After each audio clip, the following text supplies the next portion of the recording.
Shabbat Shalom. This week in the Torah, we read the longest portion of any Torah portions throughout the 5 books of Moses. This is the second portion in the book of Numbers. It's called Naso.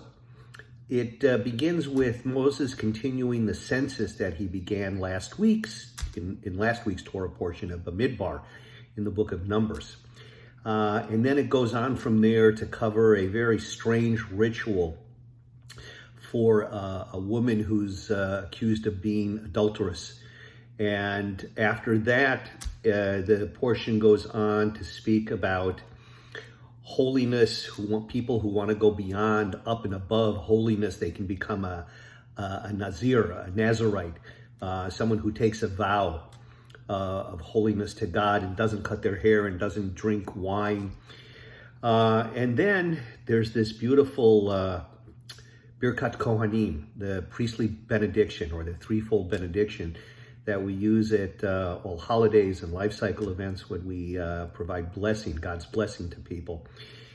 And finally, there's a very large section in the portion dedicated to the gifts that the 12 tribes, the princes of the 12 tribes, bring to the tabernacle, bring to the high priest and to the tabernacle. So what I find interesting in the gifts that the priests bring, the princes bring, each gift is exactly the same thing. The Torah mentions the name of the prince of each tribe, and then goes on to reiterate the entire gift that that prince, that chief of the tribe brings. And this is done 12 times over and over again. Same information, the same sacrifices are brought, the same number of sacrifices, the same number of goats, the same number of bulls, the same silver weight that every prince brings. Everything is exactly the same.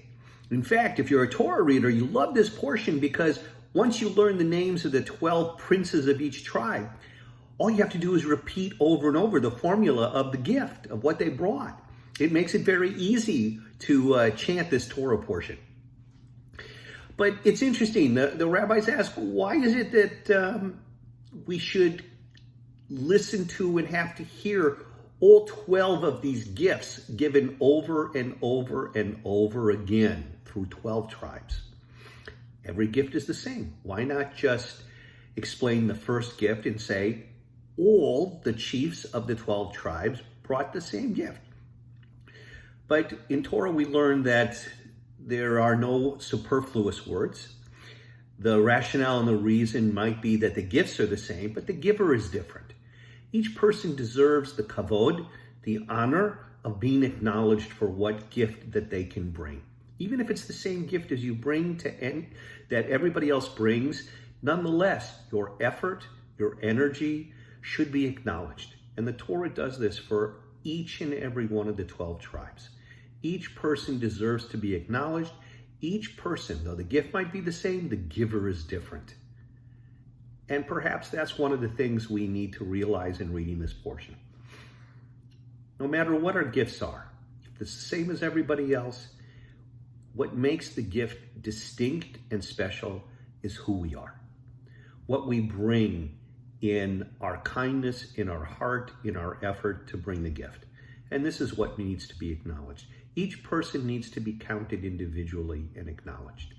And speaking of the count, as the Torah portion opens, it opens with this funny word that we translate as count, naso. Literally means to lift. And the verse literally reads, you shall lift the head of each person. What does it mean to lift one's head up? Well, I guess maybe what we can think of is the exact opposite. When one is walking around with their heads down, always looking at the ground, we might think someone is stressed, vulnerable, disappointed, having a challenge in their life. And by all means, God comes by and says, lift your head. It doesn't matter if you're bringing the same gift as everybody else is bringing. It doesn't matter what you're dealing with in life. Raise up your head. Lift your head. To lift one's head means to stay strong, to hold on, to hang in there. We understand what that means in our current climate of still quarantine as we slowly reopen.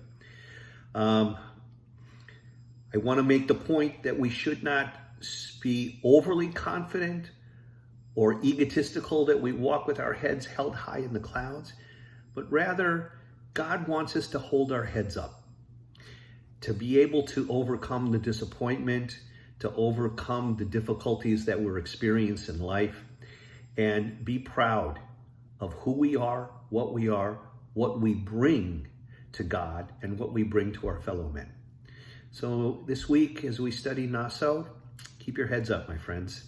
Know that God is counting upon all of you to do whatever it is you can.